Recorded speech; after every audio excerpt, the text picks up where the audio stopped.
Hello everyone, welcome back to world of learning. ഇന്ന് നമ്മൾ discuss ചെയ്യാൻ പോകുന്നത് ഓക്സിലറി വെർബ്സ് ആയ വാസും വേറും ആണ്. അതായത് നമുക്കറിയാം ഇംഗ്ലീഷിൽ വളരെ കോമൺ ആയിട്ട് ഉപയോഗിക്കുന്ന ഓക്സിലറി വെർബ്സ് തന്നെയാണ് വാസും വേറും. ഓൾറെഡി ഈസ്, ആം, ആറ് ഏത് രീതിയിലാണ് ഉപയോഗിക്കേണ്ടത്, അതിൻ്റെ മലയാളത്തിൽ വരുമ്പോഴുള്ള മീനിങ് എന്താണെന്നുള്ള ഡീറ്റെയിൽ ആയിട്ടൊരു വീഡിയോ ചെയ്തിട്ടുണ്ട്. കാണാത്തവർ ലിങ്ക് ഡിസ്ക്രിപ്ഷനിൽ കൊടുക്കുന്നതായിരിക്കും, വീഡിയോ കാണാം.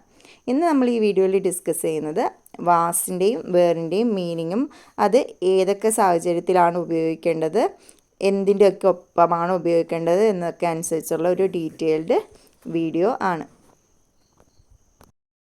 വാസ് അല്ലെങ്കിൽ വേറിൻ്റെ മീനിങ് എന്ന് പറയുന്നത് ആയിരുന്നു എന്നാണ്. അതായത് നമ്മൾ പാസ്റ്റ് ടെൻസിൽ ഉപയോഗിക്കുന്ന ഓക്സിലറി വെർബ്സ് ആണ് വാസും വേറും. ഓൾറെഡി നമ്മൾ ഈസ്, ആം, ആറിൻ്റെ മീനിങ് ഡിസ്കസ് ചെയ്തതാണ്.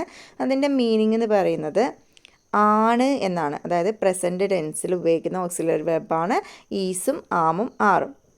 വാസും വേറും പാസ്റ്റ് ടെൻസിൽ ഉപയോഗിക്കുന്നു, അതായത് ഓൾറെഡി കഴിഞ്ഞു പോയ കാര്യം. അപ്പം വാസ് ഉപയോഗിക്കേണ്ടത് ഒരു സെൻറ്റൻസിലെ സബ്ജക്റ്റ് സിംഗുലർ ആണെങ്കിൽ അവിടെയാണ് നമ്മൾ വാസ് ഉപയോഗിക്കേണ്ടത്. സബ്ജക്റ്റ്, ഒരു സെൻറ്റൻസിലെ സബ്ജക്റ്റ് എന്താണ്, വെർബ് എന്താണ്, ഒബ്ജക്റ്റ് എന്താണ് എന്നുള്ള വീഡിയോ ഒക്കെ ഡീറ്റെയിൽ ആയിട്ട് ചെയ്തിട്ടുണ്ട്. അറിയാത്തവരുണ്ടെങ്കിൽ ആ വീഡിയോ കണ്ടതിന് ശേഷം ഇത് കാണുക. അപ്പം ഒരു സെൻറ്റൻസിലെ സബ്ജക്റ്റ്, അതായത് ആ സെൻറ്റൻസിൽ പ്രവൃത്തി ചെയ്യുന്ന ആൾ, അയാൾ സിംഗുലർ ആണ്, അതായത് ഒരാളാണോ അതോ ഒന്നിൽ കൂടുതൽ ആളുകളുണ്ടോ എന്നനുസരിച്ചാണ്. ഒരേ ഒരാളേ ഉള്ളൂ, സിംഗുലർ ആണ് സബ്ജക്റ്റ് എങ്കിൽ അവിടെ നമ്മൾ ഉപയോഗിക്കേണ്ടത് വാസാണ്. അതായത് he, she, it, this, that പോലുള്ള സിംഗുലർ സബ്ജക്റ്റിൻ്റെ ഒപ്പം നമ്മൾ വാസ് എന്നുള്ള ഓക്സിലറി വെർബാണ് ഉപയോഗിക്കേണ്ടത്. വേറെ ഉപയോഗിക്കുന്നത് ഇതിൻ്റെ നേരെ ഓപ്പോസിറ്റ്. അതായത് സബ്ജക്റ്റ് പ്ലൂരൽ ആണെങ്കിൽ, ഒന്നിൽ കൂടുതൽ ആളുകളാണ് സബ്ജക്റ്റ് അല്ലെങ്കിൽ വസ്തുവാണ് സബ്ജക്റ്റ് എങ്കിൽ അവിടെയാണ് നമ്മൾ വേർ ഉപയോഗിക്കുന്നത്. അതായത് we, you, they, these, those എന്നൊക്കെ പറയുന്ന സബ്ജക്റ്റിൻ്റെ ഒപ്പം നമ്മൾ വേറെ ആണ് ഉപയോഗിക്കേണ്ടത്. കുറച്ച് എക്സാമ്പിൾസ് നമുക്ക് നോക്കിയിട്ടുണ്ടെങ്കിൽ ക്ലിയർ ആയിട്ട് നമുക്ക് മനസ്സിലാകുന്നു. ഞാൻ സ്കൂളിൽ പോവുകയായിരുന്നു. അത് ഇംഗ്ലീഷിലേക്ക് ട്രാൻസ്ലേറ്റ് ചെയ്യുമ്പം I was going to school. ഞാൻ സ്കൂളിലേക്ക് പോവുകയായിരുന്നു. നെക്സ്റ്റ് വൺ, അവർ സുഹൃത്തുക്കളായിരുന്നു. They were friends. ദേ എന്ന് പറയുന്നത് പ്ലൂരലാണ്, അതുകൊണ്ടാണ് അവിടെ എന്ത് ഉപയോഗിച്ചിരിക്കുന്നത്, വേർ ഉപയോഗിച്ചിരിക്കുന്നത്. ഞാൻ നിനക്ക് വേണ്ടി കാത്തു നിൽക്കുകയായിരുന്നു. അതിൻ്റെ കൂടെ വാസാണ് ഉപയോഗിക്കേണ്ടത്, അതുകൊണ്ട് തന്നെ I was waiting for you. Then next one, it was raining when I saw Har. ഞാൻ അവളെ കണ്ടപ്പോൾ മഴ പെയ്യുന്നുണ്ടായിരുന്നു. ഇവിടെ സബ്ജക്റ്റ് എന്ന് പറയുന്നത് ഐ തന്നെയാണ്, ഞാനാണ് കാണുന്നത് അല്ലേ.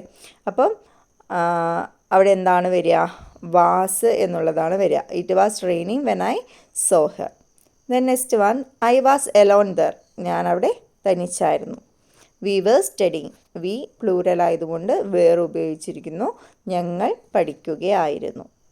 അപ്പം മീനിങ് ആയിരുന്നു എന്നുള്ള സെൻറ്റൻസ് അനുസരിച്ചാണ് മലയാളത്തിൽ വാസിൻ്റെയും വേറിൻ്റെയും ഒരു കറക്റ്റായ മീനിങ് എന്ന് പറയുമ്പം ആയിരുന്നു എന്നുള്ളതാണ് വരിക. അപ്പോൾ നമുക്കൊരു പ്രാക്ടീസ് ടെസ്റ്റ് കൊടുത്തിട്ടുണ്ട്. അതായത് നിങ്ങൾക്ക് ഇത് എത്രത്തോളം മനസ്സിലായിട്ടുണ്ട് എന്നൊന്ന് നിങ്ങളെ തന്നെ ബോധ്യപ്പെടുത്താൻ, അതിന് വേണ്ടിയിട്ട് നിങ്ങൾ തന്നെ ഒരു ബുക്കിലോ റഫ് പേപ്പറിലോ ഒന്ന് ചെയ്ത് നോക്കുക. ഈ പറയുന്ന താഴെ പറയുന്ന സെൻറ്റൻസുകൾ ഒന്ന് ഇംഗ്ലീഷിലേക്ക് കൺവേർട്ട് ചെയ്യാനായിട്ട് ശ്രമിക്കുക. അവർ സിനിമ കാണുകയായിരുന്നു. ഞാൻ ഉറങ്ങുകയായിരുന്നു. രാഹുൽ വായിക്കുകയായിരുന്നു. ഇന്നലെ വലിയ മഴയായിരുന്നു. ഞങ്ങൾ കാലാവസ്ഥയെപ്പറ്റി സംസാരിക്കുകയായിരുന്നു. അപ്പം ഈ പറഞ്ഞ സെൻറ്റൻസ് ഒന്ന് ഇംഗ്ലീഷിലേക്ക് ട്രാൻസ്ലേറ്റ് ചെയ്യാൻ ശ്രമിച്ച് നോക്കുക. സബ്ജക്റ്റ്, വെർബ്, ഒബ്ജക്റ്റ് എന്നുള്ള ഫോമിൽ തന്നെ ചെയ്യുക. കാരണം ഇതെല്ലാം പോസിറ്റീവ് സെൻറ്റൻസ് ആണ്, ക്വസ്റ്റ്യൻസ് ഒന്നുമില്ല. അപ്പോൾ സബ്ജക്റ്റ്, വെർബ്, ഒബ്ജക്റ്റ് എന്നുള്ള രീതിയിൽ തന്നെയാണ് ചെയ്യേണ്ടത്.